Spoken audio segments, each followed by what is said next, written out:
Hello, how are you all? I hope you all are doing so well.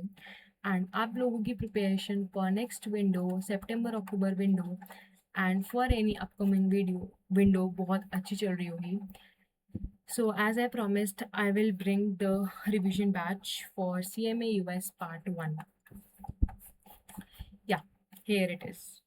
So in this video हम लोग क्या क्या इस batch में हम लोग क्या क्या कवर करने वाले हैं जो हमारा 60 डेज का होने वाला है. हम लोग 100% कॉन्सेप्ट क्लैरिटी करेंगे जो मैंने हॉक मटेरियल से बनाई है. हॉक मटेरियल को मेन रखते हुए मैंने सारे अपने नोट्स रेडी करे हैं. Second, case based study questions जो न्यू आए हैं इसके अंदर, जिसके अंदर आपको कॉन्सेप्ट क्लैरिटी समझना, कॉन्सेप्ट को समझना, उस चीज़ को अच्छे से एनालाइज करना, रोड टर्निंग हटा के समझना, दैट इज़ मोर इम्पॉर्टेंट क्योंकि आप तभी केस बेस्ड स्टडी क्वेश्चंस को सॉल्व कर पाएंगे. थर्ड इज़ एमसीक्यूज जो हमारे मेन एंड फोरमोस्ट हैं भाई, इसको अच्छे से करना, कॉन्सेप्ट को अच्छे से समझना, मैक्सिमम सॉल्व जितने एमसीक्यू सॉल्व हो पाए वो करना. और ड्यूरिंग द बैच ये हमारा 60 डेज का रिविजन बैच होगा जो हम आज शुरू कर रहे हैं. फॉर नेक्स्ट 60 डेज हम लोग साथ में बैठ के इसको कंप्लीट करेंगे फुल कोर्स को अच्छे से. और कुछ भी डाउट हो, कभी भी डाउट हो, मेरा ये नंबर है,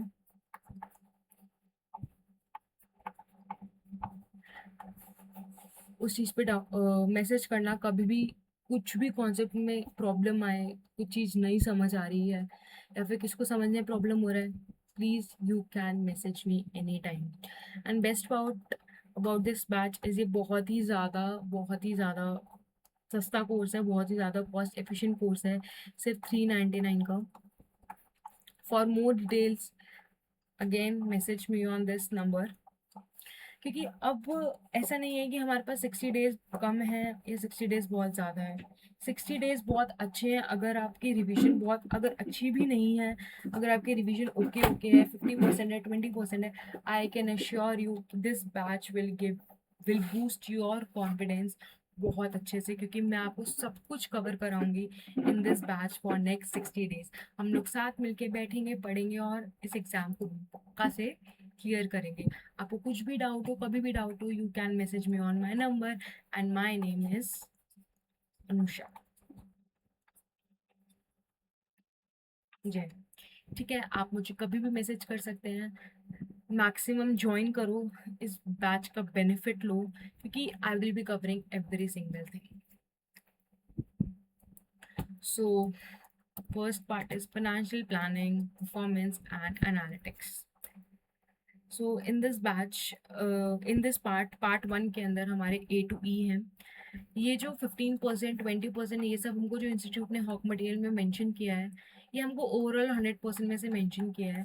ये कभी भी हमको ये मेंशन नहीं करता कि हमारा पर्टिकुलर एमसीक्यू कितने मार्क्स का होगा. हमको ये नहीं पता, कोई भी इजी एमसीक्यू ऐसा भी हो सकता है वो 2 मार्क्स 4 मार्क्स का हो, और टफ एमसीक्यू 2 मार्क्स हो. मतलब ये तो एक एग्जाम्पल है, 5 का भी हो सकता है, 3 का भी हो सकता है, मतलब आई डोंट नो, किसी को भी नहीं पता कि उसकी मार्किंग स्कीम क्या है एग्जैक्टली.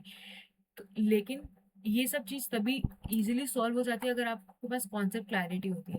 और अब तो केस बेस्ड स्टडी भी आ गया, उसमें भी आपके लिए कॉन्सेप्ट क्लैरिटी होना इज मैंडेटरी.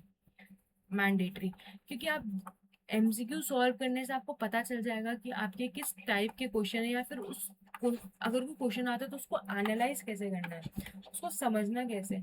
बट ऐसा भी हो सकता है ना कि हमारे एमसीक्यूज में 10 टॉपिक्स कवर्ड है, लेकिन हमारे हॉक मटेरियल में हमको 11 टॉपिक्स के बने, तो जो एक टॉपिक बचा उसमें से हमारा एमसीक्यू पूछते. सो या फिर जो हमारे को कॉन्सेप्ट दे भी रखा है, क्या पता हमारे को सेम टाइप का क्वेश्चन नहीं दे रखा हो, सेम उसमें से दे रखा हो बट सेम क्वेश्चन ना दे रखा हो. तो अगर आपके पास कॉन्सेप्ट क्लैरिटी होगी तो आप उस चीज़ को समझ पाएंगे कि उसमें कैसे प्रोसीड करना है, क्वेश्चन को एनालाइज कैसे करना है, कैसे समझना है, उनको एमसीक्यू करके सॉल्व आएगा. लेकिन उसमें क्या अप्लाई होगा, करेक्ट आंसर क्या होगा, उनको कॉन्सेप्ट क्लैरिटी से होगा. एंड हम इस बैच में दोनों चीज़ को बहुत अच्छे से प्रायोरिटी पे रख के इस बैच को आगे प्रोसीड करेंगे. हर एक चैप्टर, हर एक सेक्शन, हर एक सब यूनिट, सब कुछ. और अगर आपको कुछ भी डाउट हो, you can message me on my number, that is 8076687098. ठीक है. सो हाँ, एक और चीज़, in this month, July month में I will try to cover these 3 units D, E and F, and next month में A, B, C, A, B and C. ठीक है। So first of all let's start from section F, that is technology and analytics. ऐसे हमारे 4 topics का word है, that is information system, data governance, technology enabled financial transformation and data analytics. So first topic is accounting information system. क्या होता है, what is accounting information system according to you? ठीक है, चलो लेट्स प्रोसीड। कोई भी shopkeeper है, उसको कैसे पता चलेगा, how does he the shopkeeper know कि how much he has earn today?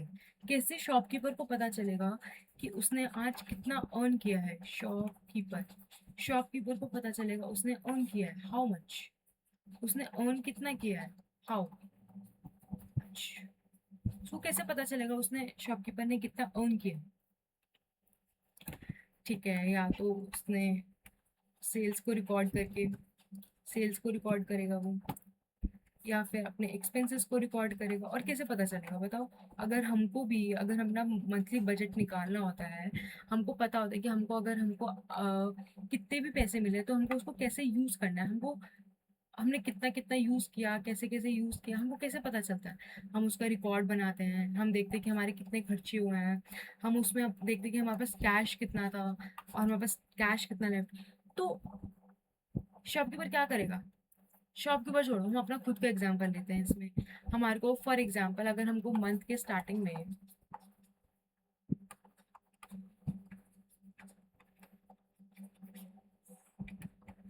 अगर हमारे को 10,000 रुपीज मिलते हैं, तो हमको कैसे पता चलेगा कि हमारी कोई सेविंग हुई है या नहीं हुई है? हमें कैसे पता चलेगा? हम क्या करेंगे, हम रिकॉर्ड करेंगे, पहले हमारे पास 10,000 रुपये स्टार्टिंग में था, उसमें से हमने 1,000 रुपीज का एक दिन कैफे में खाना खा लिया, फिर 2,000 रुपीज का हम लोगों ने शॉपिंग कर लिया,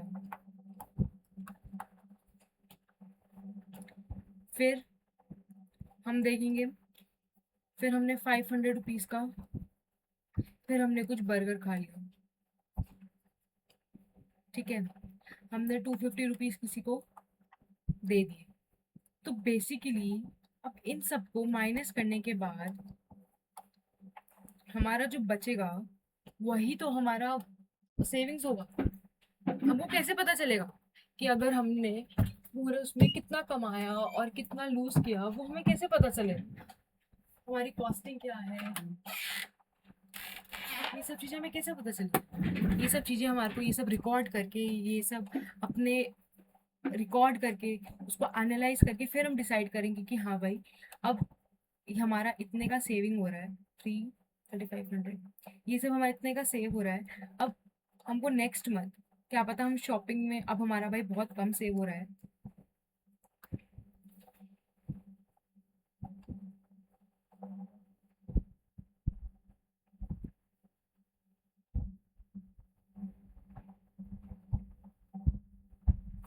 इसमें हमारा 60 to 50 सेव हो रहा है, ठीक है।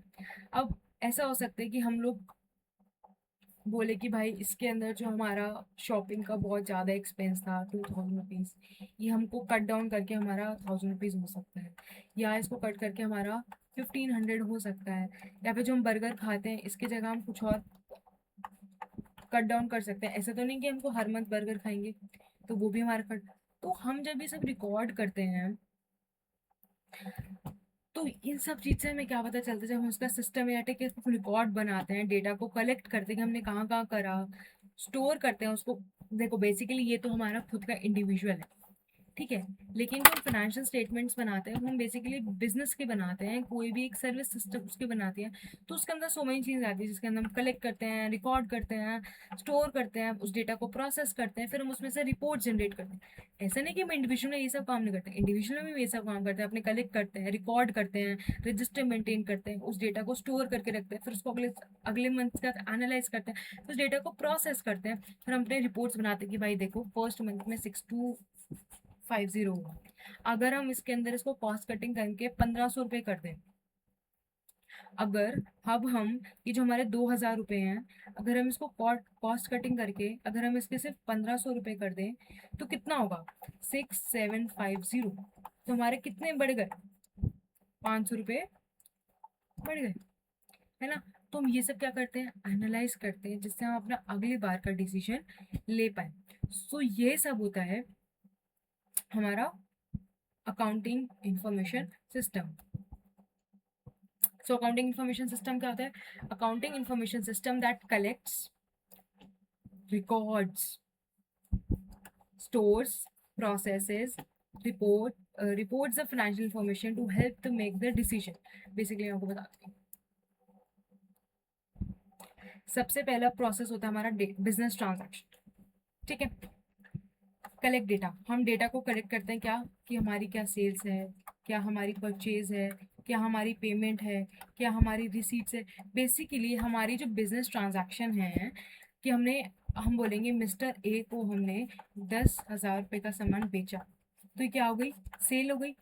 इसका डेटा हमने कलेक्ट करा, कि हमने किस चीज़ का डेटा कलेक्ट करा, कि हमने 10,000 रुपये सेल करा का सेल किया, या हमने इतने इस महीने 2,000 का आइटम इससे परचेज किया, या हमने 1,000 रुपये पेमेंट करी, या पेमेंट हमको इन सब चीज़ को मिला के, या फिर किसी भी हमको क्या मिली, पेमेंट रिसीट हुई हमारी कोई भी, तो वो देखते हैं। फिर हम रिकॉर्ड करते हैं डेटा कहाँ पे, हमारी जो भी डेटा होता है इसको हम क्या करते हैं, रिकॉर्ड करते हैं। फिर रिकॉर्ड करते हैं मतलब जर्नल एंट्री पास करते हैं, लेजर वगैरह करते हैं। नेक्स्ट है हमारा, उस डेटा को स्टोर करते हैं। स्टोर कैसे करते हैं, स्टोर उसको करते हैं फॉर द सेफ्टी पर्पस, हम फ्यूचर के लिए उसको फ्यूचर इवैल्यूएशन के लिए, कि हमारे फ्यूचर में डेटा काम आएगा, कि अगर हम फॉर एग्जांपल हमारे वेंडर से 1 से इतना लिया, वेंडर 2 से हमने इतने का खरीदा, वेंडर 3 से इतने का खरीदा, वेंडर 4 से इतने का खरीदा, तो हम बार बार अगर हमारे को कभी एनालाइज इन फ्यूचर करना है, तो हमको बार बार इन वेंडर्स के पास जाने की जरूरत नहीं है। हमारे पास जो डाटा स्टोर है, हमारे पास जो डाटा सेव है, हम उससे एनालाइज कर सकते हैं। फिर क्या करते हैं, जब हमने सेल रिकॉर्ड कर ली, जब हमने परचेज रिकॉर्ड कर ली, जब हमने पेमेंट रिसीट रिकॉर्ड कर ली, हमारा क्या होता है, डेटा को प्रोसेस करते हैं। डेटा को प्रोसेस करके हम क्या निकालते हैं, जब डेटा को प्रोसेस करते हैं तो हमारा क्या निकलता है, प्रॉफिट निकलता है ना। हम अपने एक्सपेंसेस निकालते हैं, कि हमारे कौन से एक्सपेंसेस हैं, कौन से मिसलेनियस हैं, कौन से हमारे एक्सपेंसेस कट डाउन हो सकते हैं, हमारा टैक्स रेट क्या है, हम कौन से स्लैब्स में फॉल करते हैं, और हमारे कौन से आउटस्टैंडिंग बैलेंस जो हमें अभी भी पे करने हैं, ठीक है। फिर क्या करते हैं, फिर वो करते हैं हमारा जनरेट रिपोर्ट्स, रिपोर्ट जनरेट करते हैं, मतलब हमारा ट्रायल बैलेंस बनता है हमारा उसका प्रॉफिट एंड लॉस अकाउंट बनता है, हमारी उसकी बैलेंस शीट बनती है, कैश फ्लोज बनते हैं, है ना, जीएसटी रिपोर्ट्स बनती है।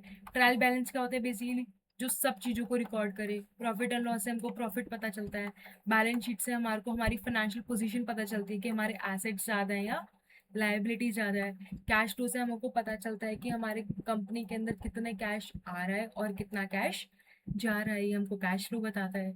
हमको जीएसटी की रिपोर्ट्स मिलती है, जिसमें हमको जीएसटी इनपुट आउटपुट ये सब पता चलता है। फिर उसके बाद हम अपना डिसीजन लेते हैं, कि हमारे को क्या क्या कैसे कैसे आगे फर्दर प्रोसीड करना है, जिसके अंदर हमारी सेल मैक्सिमाइज हो, कॉस्ट बिल्कुल मिनिमम हो, और प्रॉफिट हमारा मैक्सिमम।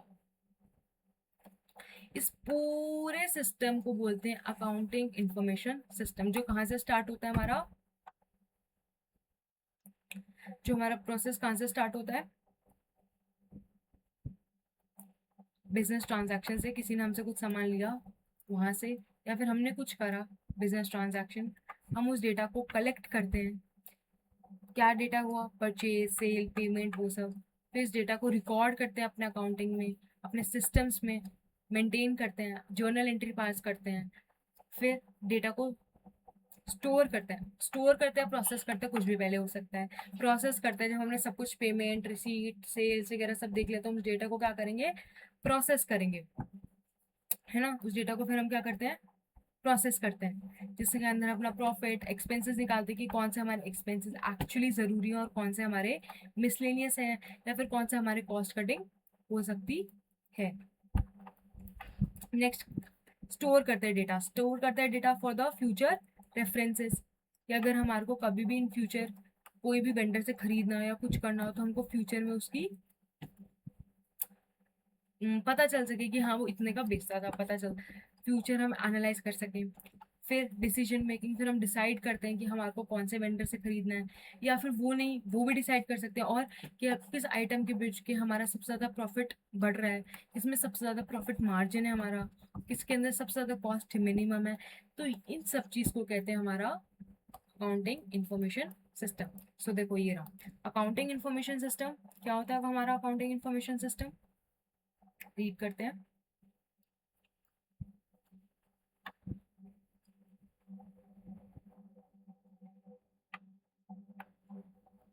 अकाउंटिंग इंफॉर्मेशन सिस्टम क्या करता है, कलेक्ट करता है। कलेक्ट क्या करता है, कलेक्ट करते हैं हम, क्या कलेक्ट करते हैं हम, सेल्स, परचेज, डेटा कलेक्ट करते हैं कि हमारा कितना सेल हुआ, कितना परचेज हुआ, कितना पेमेंट हुआ, उसको हम अपने फाइनेंशियल उसमें या अपने पास उसका रिकॉर्ड मेंटेन करते हैं कि हाँ इतना हुआ। फिर हम उस डाटा को क्या करते हैं, स्टोर करके रखते हैं फॉर द फ्यूचर रेफरेंसेस। फिर उस डेटा को प्रोसेस करते हैं, जिसके अंदर हमारे को प्रॉफिट निकालते हैं, जिसमें अपना एक्सपेंसेस निकालते हैं, क्या मिसलेनियस है, कौन सा कैपिटल है, कौन सा रेवेन्यू है, वो सब प्रोसेस करते हैं, कौन से उसमें सबसे ज़्यादा कॉस्ट कटिंग हो रही है, किसमें ज़्यादा सबसे ज़्यादा प्रॉफिट आ रहा है, वो सब हमारा होता है। फिर जनरेट करते हैं रिपोर्ट्स। रिपोर्ट जनरेशन में क्या होता है, जिसमें हमारा ट्रायल बैलेंस बनता है, जिसमें हमारा बैलेंस शीट बनता है, जिसमें हमारा पीएनएल बनता है, कैश फ्लो सिस्टम्स बनता है। तो ये सब क्या होता है, हमारे रिपोर्ट्स बनाता है जो हमारे को यूजर से कोई भी उसका जो यूजर है, फॉर एग्जांपल इसमें हमारा कौन था, शॉपकीपर। शॉपकीपर हमारा इजीली डिसाइड कर पाएगा जैसे कि उसको क्या चीज़ बेचनी है, कहाँ से उसको सामान खरीदना है। फॉर एग्जाम्पल वेंडर वन उसको वही चीज़ 10 रुपीज़ की दे रहा है, और वेंडर टू उसको वही चीज़ 8 रुपए की दे रहा है, तो वो कहाँ से खरीदेगा, ऑब्वियसली वेंडर टू से खरीदेगा। तो ये क्या करता है, शॉपकीपर को डिसीजन लेने में मदद किया कि हाँ उसको वेंडर टू से खरीदना है। अब कुछ ऐसा हो सकता है, कुछ पर्टिकुलर आइटम जो वेंडर वन सस्ता दे रहा हो, तो उसको वो particular cheese, for example pencil, pencil vendor one से उसको सस्ती पड़े तो वो वहाँ से खरीदेगा। सो बेसिकली क्या होता है, कलेक्ट करता है, रिकॉर्ड करता है अपने सिस्टम में, स्टोर करता है फॉर फ्यूचर रेफरेंसेस, प्रोसेसेस करता है उस डेटा को जिससे हम उससे क्या निकाल सके, प्रॉफिट निकाल सके, हमारा एक्सपेंसेस निकाल सके। उसको फिर रिपोर्ट करता है इन द फाइनेंशियल इंफॉर्मेशन। उससे हमारे हमारे अलग अलग आते हैं, ट्रायल बैलेंस आता है, जिससे हम बेसिकली डिसीजन ले सके। और ये सब चीज़ को मिला के हम क्या कर सकते हैं, हम डिसीजन ले सकते हैं कि हमारे को कितना कितना बेचना है और कहाँ से खरीदना है, ये सब। ठीक है। As of companies financial information system.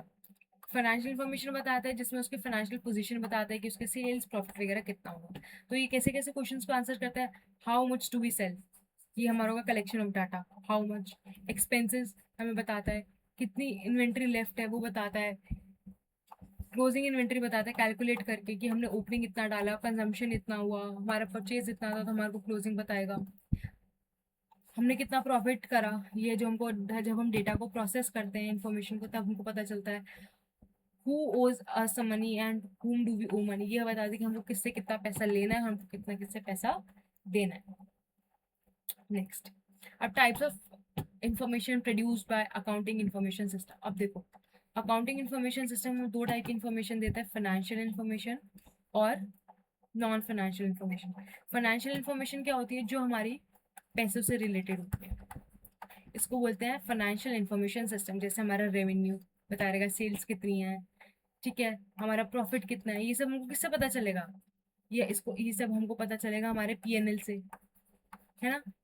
ये एसेट्स कितनी हमारे पास, कितनी लायबिलिटीज, ये सब हमें किससे पता चलेगा, हमारे को अपनी बैलेंस शीट से पता चलेगा कि हमारे पास कितनी एसेट्स हैं, क्या हमारे पास इतनी एसेट्स हैं कि हम लायबिलिटीज को पे ऑफ कर सके, क्या हमारे पास इतना सामान है, क्या हमारे पास अगर हम इतना सेल कर रहे हैं, अगर हम पर्टिकुलर आइटम इतनी सेल कर रहे हैं तो हमारे पास प्रॉफिट बच रहा है या नहीं बच रहा, ये सब हमारे को बताता है।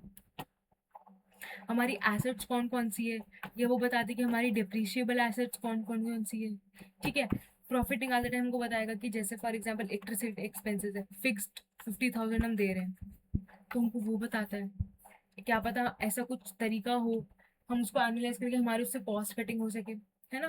तो ये दीज आर द फाइनेंशियल, जिससे हमारा प्रॉफिट बढ़ सके, कम हो सके, सेल्स बढ़ सके, हमारे कॉस्ट कटिंग हो सके, तो ये होते हैं फाइनेंशियल डिसीजन। नेक्स्ट है हमारा non financial decision. Non financial decision कैसे हेल्प करते हैं हमारे को? Employee productivity, customer complaints.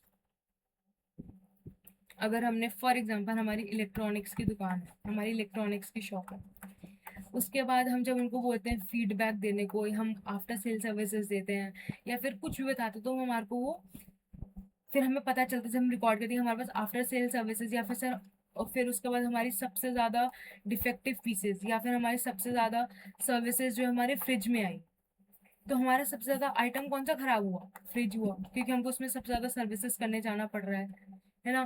Production inefficiency, efficiency हमको प्रोडक्शन एफिशिएंसी बताता है कि जितना हमने इनपुट डाला है क्या उसी हिसाब से प्रोड्यूस हुआ है या नहीं, हमारा उसमें नॉर्मल लॉस ऑफ गुड्स कितना है, एबनॉर्मल लॉस ऑफ गुड्स कितना है, वो सब हमें क्या बताता है? प्रोडक्शन एफिशिएंसी बताता है कि जितना हमने रॉ मटेरियल डाला है उतना ही हमारे पास फिनिश गुड्स आया है या नहीं आया। डिलीवरी टाइम, कि एक जगह से दूसरी जगह जाने में कितना टाइम लग रहा है पहुंचने में, वो हमको बताता है, डिलीवरी टाइम बताता है। उस बेसिस पे हम फिर डिलीवरी कॉस्ट निकाल सकते हैं जो हमारा क्या है, हमारा फाइनेंशियल डिसीजन है। जब हम अच्छे से रिकॉर्ड को मेंटेन करते हैं कि हाँ भाई, अगर हम बोले हमको दिल्ली टू आगरा जाने में अगर हमको 4 घंटे लगते हैं और 4 आवर्स लगते हैं और 4 उसकी कॉस्ट हमारी 1000 रुपये होती है, तो वो हमें पता चलता है कि कहाँ से लेकर कहाँ तक डिलीवरी टाइम का कितना कॉस्ट होना चाहिए। तो ये सब चीज़ें होती हैं हमारी टाइप्स, हमारी non financial information. Next,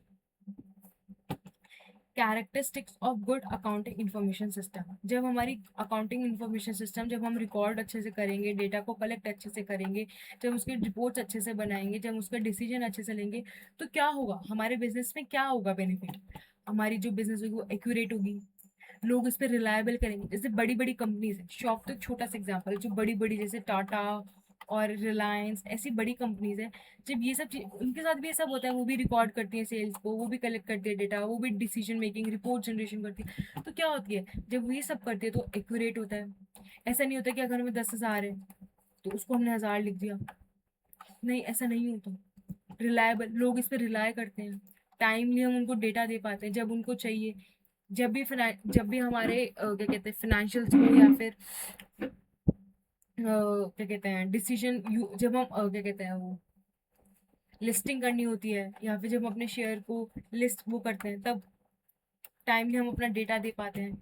relevant for decision making, ऐसा नहीं होता कि उसमें कुछ भी लिखा हुआ है, रिलेवेंट होता है, जितना चाहिए उतना ही होता है, करेक्ट होता है, secure, flexible, cost effective, easy to use, जिसको नहीं समझ आता उसके लिए भी इजी है यूज करना।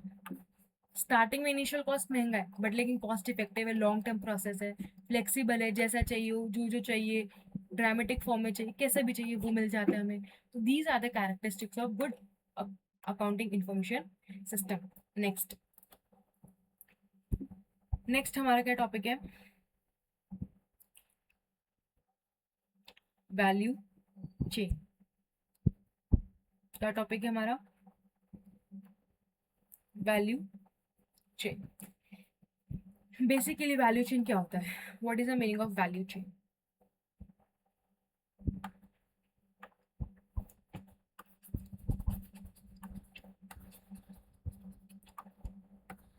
वैल्यू और चेन, स्टेप बाय स्टेप किसी भी चीज की वैल्यू क्या बढ़ रही है? बढ़ रही है।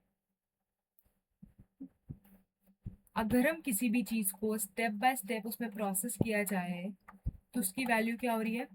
इंक्रीज हो रही है। फॉर एग्जाम्पल, हमारे पास कोई भी एक आटा है, फ्लोर आटा, आटा हमारा 100 रुपीज का बिक रहा है, लेकिन अगर वही हम उसके बिस्किट्स बना के बेचें, अगर हम उसके बिस्किट्स या कुकीज बना के बेचें, वही हमारा चीज 500 रुपीज का सेल होगा। बेसिकली अगर इजी भाषा में समझा जाए, इजी लैंग्वेज समझा जाए, तो दिस इज वैल्यू चेन। यही होता है वैल्यू चेन। फॉर एग्जाम्पल, कोई बेकरी है, बेकरी ने आटा बाई करा, शुगर बाय किया, बटर बाय किया, उसके बाद उसके उसने क्या बना दिए, केक्स बना दिए। उस केक को बनाने के बाद उसको क्या कर दिया, उसको एडवर्टाइज कर दिया,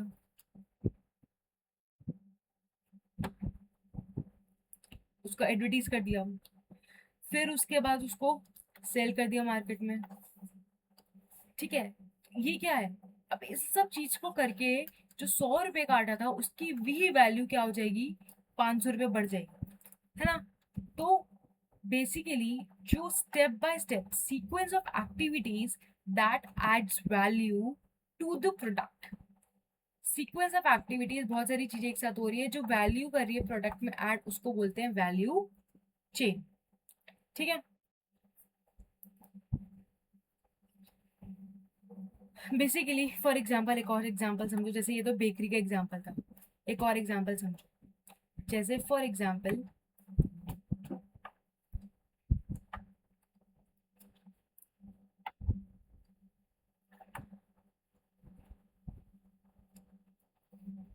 मोबाइल की शॉप है या कोई भी इलेक्ट्रॉनिक्स है।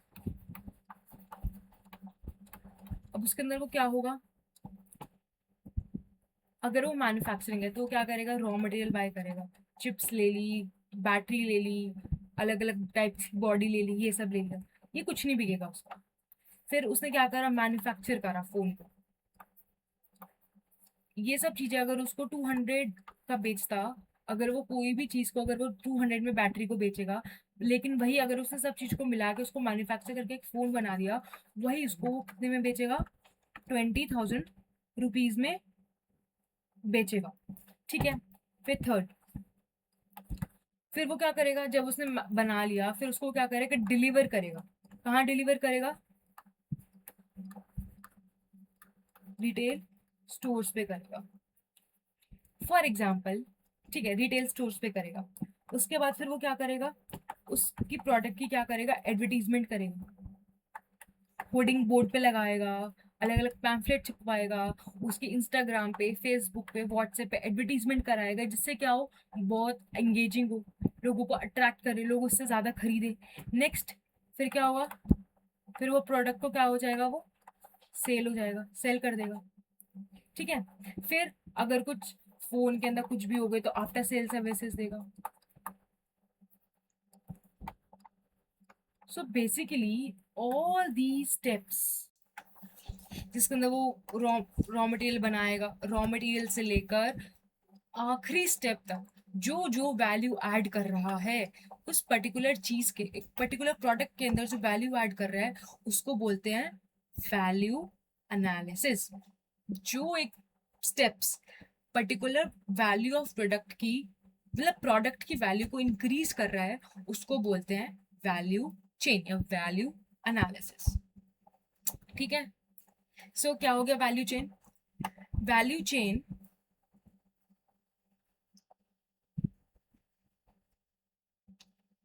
Value chain is series of activities. क्या है हमारा ये, सीरीज ऑफ एक्टिविटीज है।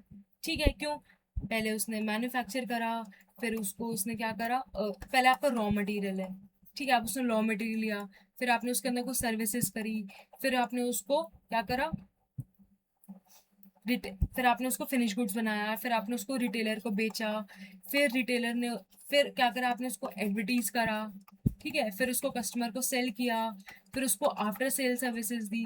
तो ये क्या है, series of activities which perform to create value for the customer and earn profit. अब क्या हुआ, जो हमारी 200 रुपए की बैटरी थी वही हम उसको 2 लाख रुपए में बेच सकते हैं। तो क्या है, सीरीज ऑफ एक्टिविटीज हुई, इस वजह से ऐसा हुआ।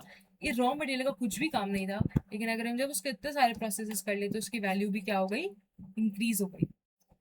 The company by raw material करती है, मैन्युफैक्चर करा फोन को, उसको एडवर्टीज करती है होर्डिंग्स पे लगा के, उसको डिलीवर करती है रिटेल्स को, कस्टमर्स को, फिर उसमें आफ्टर सेल सर्विसेज देती है। तो each step adds value to the product is called value chain. Value chain होता है बेसिकली हर एक स्टेप पे जब उस पर्टिकुलर चीज की वैल्यू क्या हो रही है, हमारी इंक्रीज हो रही है, उसको बोलते हैं वैल्यू चेन। आई गेस आप लोगों को ये सब समझ आ रहा है। आपको कोई भी टॉपिक अभी भी समझ नहीं आ रहा हो, pause it, message me any time, feel free to ask me. ये मत सोचना, कुछ भी मत सोचना, जो चीज़ ना समझ आए मुझे मैसेज करना, ठीक है। नेक्स्ट, अब इसके अंदर हमारे कंपोनेंट्स कौन कौन से होते हैं। बेसिकली वैल्यू चेन के अंदर भी बहुत सारे कंपोनेंट्स होते हैं जो हमारे होते हैं primary activities and support activities. Let's go.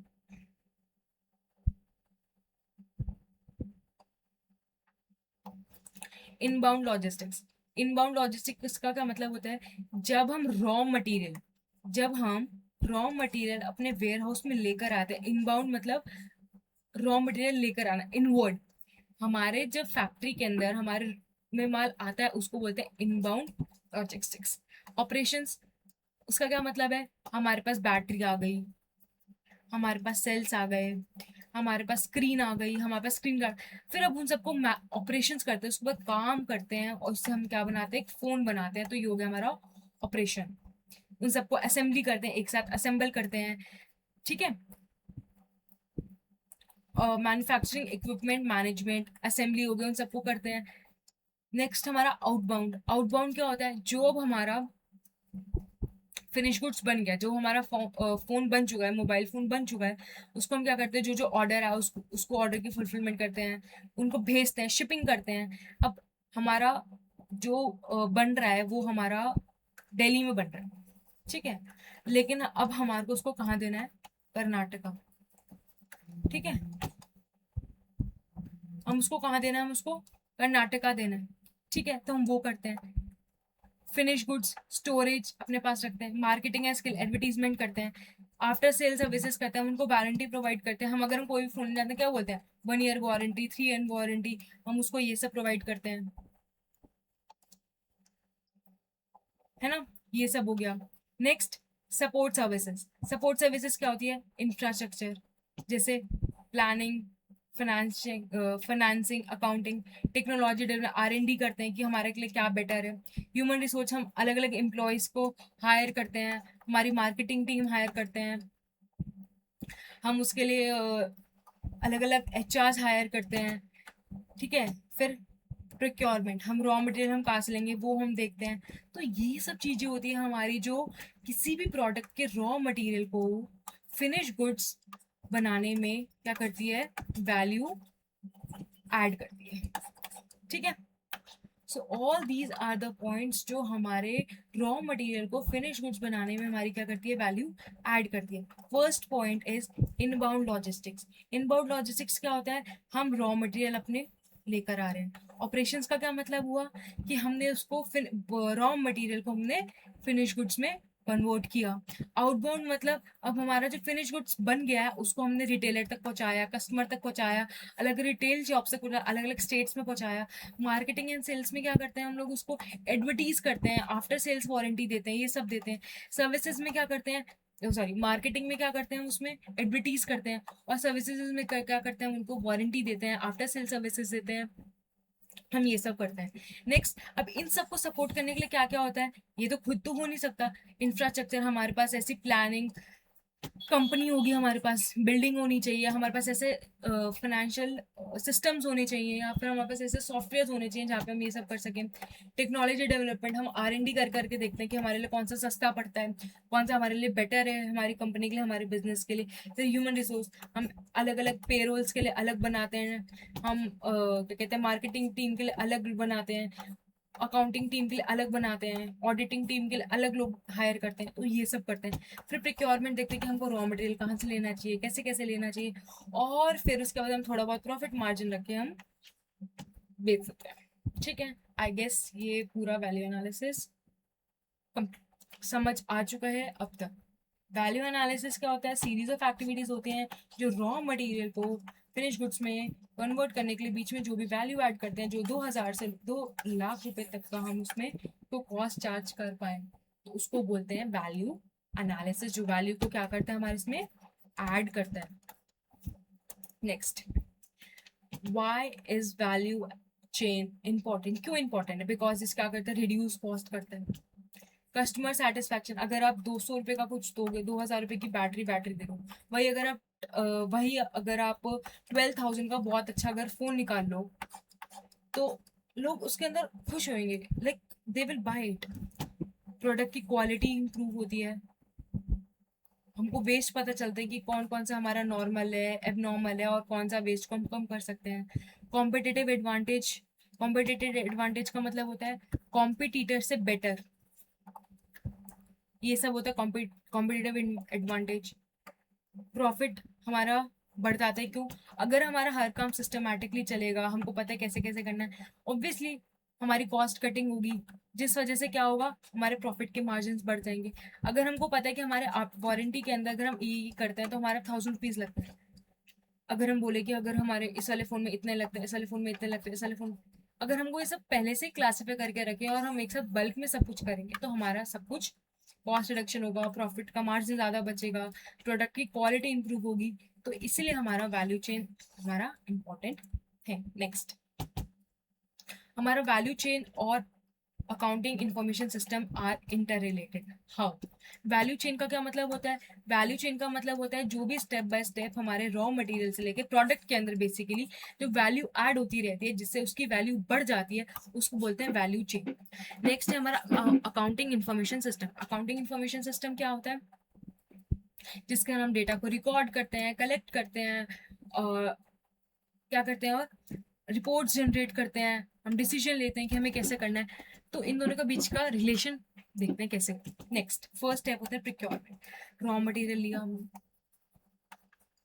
Records the suppliers invoices and purchase order. Raw material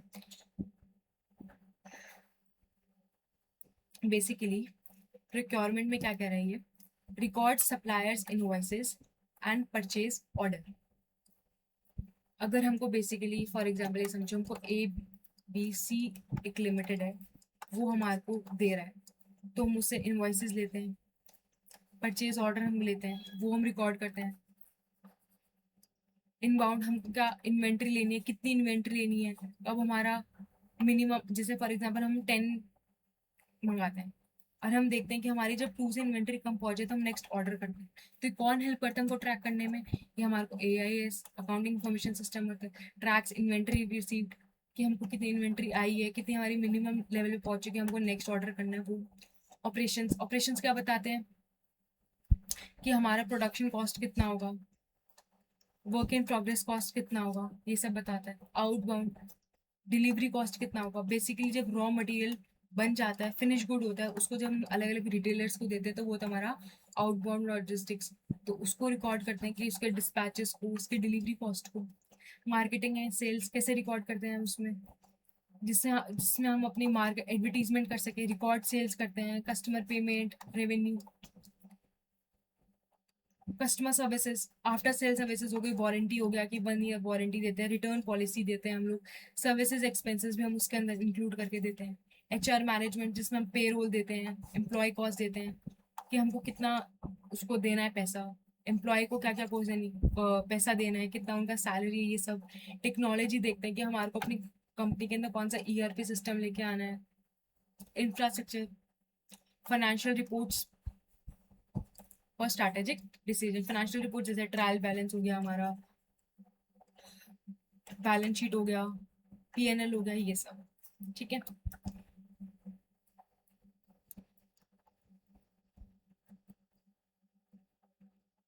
next है हमारा supply chain and accounting information system. Supply chain का क्या मतलब होता है? सप्लाई चेन का मतलब होता है, क्या होता है सप्लाई चेन का मतलब, सोचो।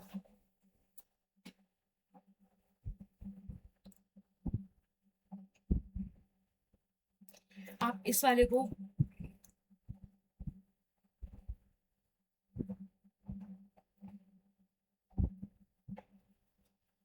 सप्लाई चेन को हम सॉरी वैल्यू चेन को हम एक और एग्जांपल से समझ सकते हैं। फॉर एग्जांपल, जैसे आपका कोई भी एक पिज्ज़ा शॉप वाला है, ठीक है, आपका एक पिज्ज़ा शॉप वाला है, पिज्ज़ा शॉप है, ठीक है। अब पिज्ज़ा शॉप वाला क्या करेगा, अगर उसको हम देखें उसकी प्राइमरी, जो हमारा है पहला इनबाउंड लॉजिस्टिक्स, वो क्या कर रहा है, आटा ले रहा है, फ्लोर ले रहा है, बाय कर रहा है, चीज़ बाय कर रहा है, ठीक है, वेजिटेबल्स बाय कर रहे हैं पिज्ज़ा बनाने के लिए, तो ये क्या है हमारा सब रॉ मटेरियल है। फिर नेक्स्ट क्या था हमारा उसमें, ऑपरेशन। ऑपरेशन में क्या था वो, अब हमारा रॉ मटेरियल से वो क्या कन्वर्ट करेगा, फिनिश गुड्स में कन्वर्ट करेगा। अब इस सब चीज़ को वो यूज़ करके क्या करेगा, उसमें वो क्या बनाएगा, पिज़्ज़ा बनाएगा। ठीक है, नेक्स्ट क्या था हमारा, आउटबाउंड लॉजिस्टिक्स था। आउटबाउंड लॉजिस्टिक्स का क्या मतलब होता है, वो क्या करते हैं हमारे, डिलीवर करते हैं पिज़्ज़ा को, है ना, अलग अलग स्टोर्स पे करते हैं या फिर कस्टमर्स को डायरेक्टली करते हैं। नेक्स्ट मार्केटिंग है, सेल्स। मार्केटिंग सेल्स कैसे करते हैं, ऑफर्स एंड डिस्काउंट देते हैं, एडवर्टीज करते हैं, इंस्टाग्राम्स पे ऐड चलाते हैं, फेसबुक पे ऐड चलाते हैं, हमको कॉन्टिन्यूसली मैसेज भेजते रहते हैं, ये सब हो गया। नेक्स्ट सर्विसेज क्या होता है, हमसे वो क्या बोलते हैं हमेशा, क्या दो, फीडबैक दो। अगर आपके में कोई भी कंप्लेंट है, जैसे अगर फॉर एग्जांपल वेज की जगह नॉन वेज ऑर्डर दे दिया, तो वो कंप्लेंट्स, तो ये सब क्या है हमारा वैल्यू चेन। ये सब चीजें हमारी ऐड ऑन होती रहती है, जिससे हमारी उस पर्टिकुलर फ्लोर की वैल्यू क्या हो गई, फ्लोर जो हमने आटा था उसकी वैल्यू क्या हो गई, बढ़ती बढ़ती चली गई। ठीक है, नेक्स्ट नेक्स्ट हमारा है सप्लाई चेन। सप्लाई चेन क्या होता है,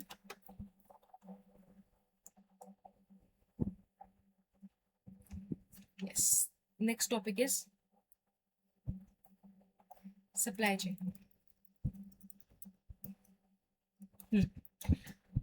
basically what is supply chain now, supply chain होता है,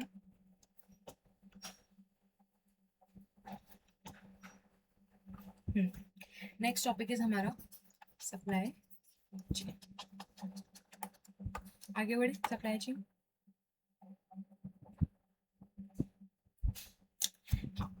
सप्लाई चेन होता है हमारा जब हमारा रॉ मटेरियल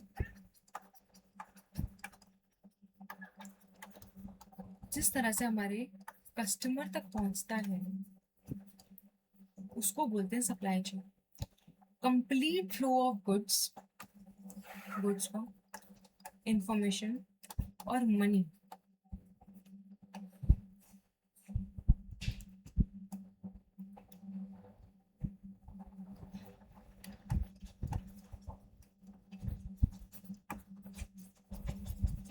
उसको बोलते हैं सप्लाई चेन।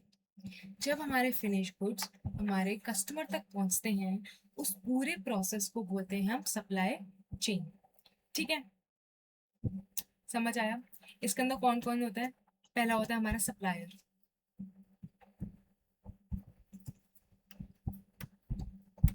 सप्लायर क्या करता है, रॉ मटेरियल प्रोवाइड करता है, मैन्युफैक्चरर उसको बनाता है, वेयर हाउस उसमें स्टोर करके रखता है, डिस्ट्रीब्यूटर क्या करता है, अलग अलग जगह देता है, रिटेलर डिस्ट्रीब्यूटर आके रिटेलर्स को देते हैं, और कस्टमर क्या करता है, उसको फाइनल प्रोडक्ट्स को यूज कर लेता है। इसको बोलते हैं basically supply chain. Supply chain basically होता क्या है, सप्लाई चेन होता है कंप्लीट फ्लो जब हमारा फिनिश गुड्स हमारे कस्टमर्स तक पहुंचता है। बेसिकली जब हमारा कोई भी फिनिश गुड्स हमारे सप्लायर से कहाँ तक पहुंचता है, हमारे कस्टमर तक पहुंचता है। सप्लायर होता है जो रॉ मटेरियल रखता है, और कस्टमर होता है जो एंड यूजर होता है, वहां तक पहुंचता है, उसको बोलते हैं सप्लाई चेन। सप्लाई चेन में क्या क्या होता है, क्या रिलेशन होता है हमारे अकाउंटिंग इंफॉर्मेशन सिस्टम से और सप्लाई चेन का।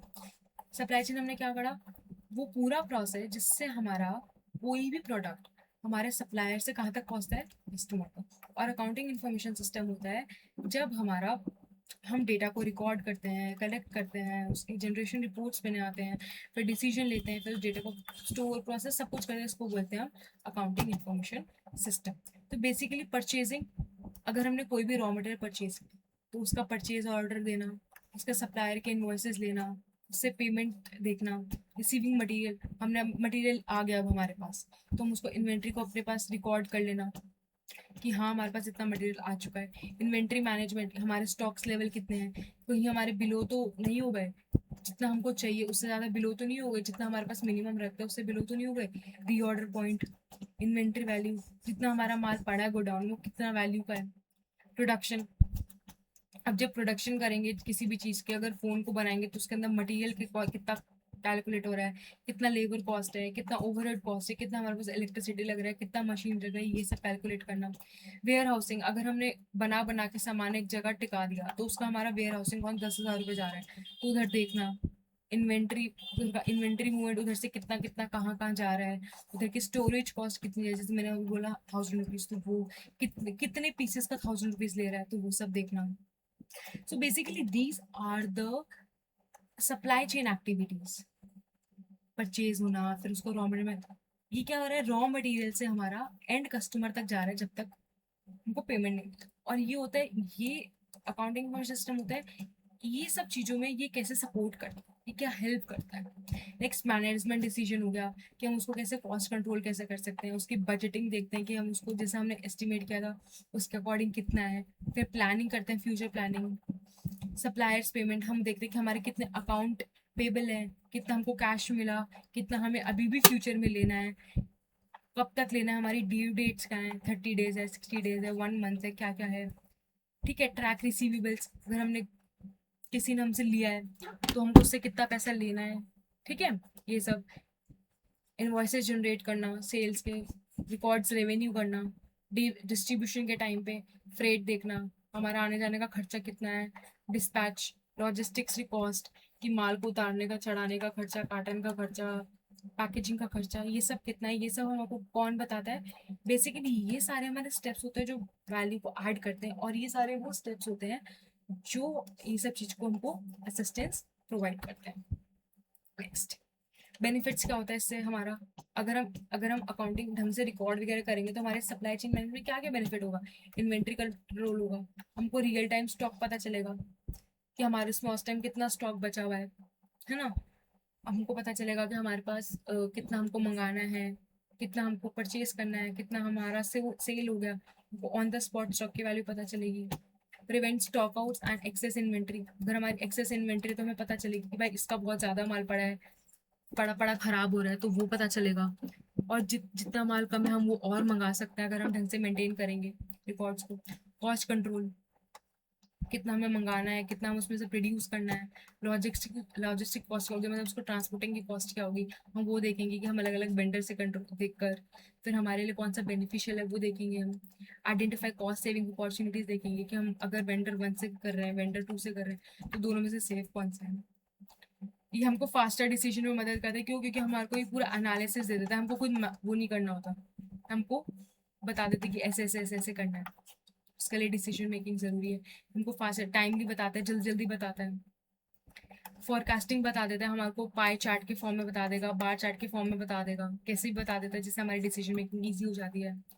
सप्लायर्स मैनेजमेंट, सप्लायर की परफॉर्मेंस हमें पता चल जाती है कि वो कितने दिन में बेच रहा है। अगर हमने उसको 10 डेज पहले बताया तो वो हमें 10 डेज में बेच रहा है, 10 डेज के बाद हमारे पास सामान आ रहा है उसका, या 10 डेज से पहले आ रहा है। ठीक है, मॉनिटर द पेमेंट शेड्यूल, कि अब हमारे को पेमेंट पता चल जाती है कि हमें कितने दिन में पेमेंट करनी है, हमारे पास कितने दिन में पेमेंट आएगी। परचेज की हिस्ट्री पता चल जाती है कि हमने पहले पास्ट में हमारा सबसे ज़्यादा सामान, फॉर एग्जाम्पल कुछ भी है, फॉर एग्जाम्पल XYZ है, ठीक है, तो हमारा सबसे ज़्यादा वो बिका, हमें पता चल जाएगा। ठीक है, जैसे फॉर एग्जाम्पल अगर मैं मोबाइल फ़ोन की, तो अगर हम मोबाइल फ़ोन के अंदर परचेज हिस्ट्री करेंगे, तो अगर हमने डिस्ट्रीब्यूटर से सबसे ज़्यादा फॉर एग्जाम्पल iPhone 16 लिया, तो हमको पता चल जाएगा कि हाँ भाई हमने सबसे ज़्यादा किया, तो मतलब हमारे स्टोर पे सबसे ज़्यादा सेल हो रहा है, तो वो हमें परचेज हिस्ट्री पता चल जाएगी। ठीक है, बेटर कस्टमर सर्विसेज, हमें ऑर्डर स्टेटस का पता चलता रहेगा, ऐसा नहीं होगा हम डिले करें। फास्टर डिलीवरीज, बिलिंग एक्यूरेसी, हमारे को इनवॉइस बनाने में कोई भी दिक्कत नहीं आएगी, क्यों, क्योंकि हमने पहले से सारा सिस्टम डाल रखा है, इजी रहेगा, हमको पता है रिकॉर्ड कैसे करना है सब कुछ। फ्रॉड प्रिवेंशन, हमको इंटरनल कंट्रोल्स पता होंगे। Work flows, audit trails, regulatory compliance में हमारी टैक्स कैलकुलेशन क्या होगी, फाइनेंशियल रिपोर्टिंग क्या होगी, कंप्लाइंसेस क्या होंगे, हमारे अकाउंटिंग स्टैंडर्ड, हमारा कौन सा AS फॉलो हो रहा है, वो सब पता चलेगा। पीपी का फॉलो हो रहा है, इन्वेंट्री का फॉलो हो रहा है, वो सब फॉलो हो रहा है, ये सब हमारे को पता चलेगा। ठीक है, so this is the first class. I hope आपको थोड़ा बहुत समझ आया हो कि बेसिकली होता क्या है ये, अकाउंटिंग इंफॉर्मेशन सिस्टम क्या होती है, अकाउंटिंग इंफॉर्मेशन सिस्टम क्या होता है, उसका मतलब क्या होता है, वैल्यू एनालिसिस क्या होता है, सप्लाई चेन क्या होता है, पूरा प्रोसेस क्या होता है, और ये आगे कैसे वर्क करता है। सो इन दिस क्लास अभी हम इसको यहीं तक रखते हैं। कल हम इसके आगे फर्दर करेंगे और थोड़े से इसके एमसीक्यूज करेंगे। ऐसे करके थोड़ा थोड़ा क्वेश्चन करके हम उसको आगे फर्दर कंटिन्यू करेंगे। आपको कोई भी क्वेरीज हो, आप मुझे इस नंबर पे 87 आप इस नंबर पे मुझे मैसेज करें। आपको कुछ भी डाउट लगा, कुछ भी प्रॉब्लम है, अपना सजेशन दो। Enroll for the batch as soon as possible. आज हमने कोई भी एमसीक्यू नहीं करा क्योंकि आज हमने इसको समझा टॉपिक को, और बेसिकली कैसे कैसे हम आगे प्रोसीड करेंगे वो हमने पढ़ा देखा। अब आपको कुछ भी डाउट हो, कभी भी डाउट हो, आप मुझे कभी भी मैसेज कर सकते हैं। ठीक है, so with this I am winding up the class. मिलते हैं कल, इसके आगे कवर करेंगे और काफ़ी कुछ कवर करेंगे, जिससे हम एक एमसीक्यूज भी कल काफ़ी सॉल्व करेंगे, जिससे हमें पता रहेगा कि जो हमने पढ़ा है वो समझ आया है या समझ नहीं आया है। और जो भी कुछ डाउट हो मैसेज करना, ठीक है। और और हाँ, enroll for the batch as soon as possible. All the best for your studies and like share and subscribe. क्योंकि अब आपको कुछ भी डाउट हो मुझे मैसेज करना। Thank you so much, meet you tomorrow.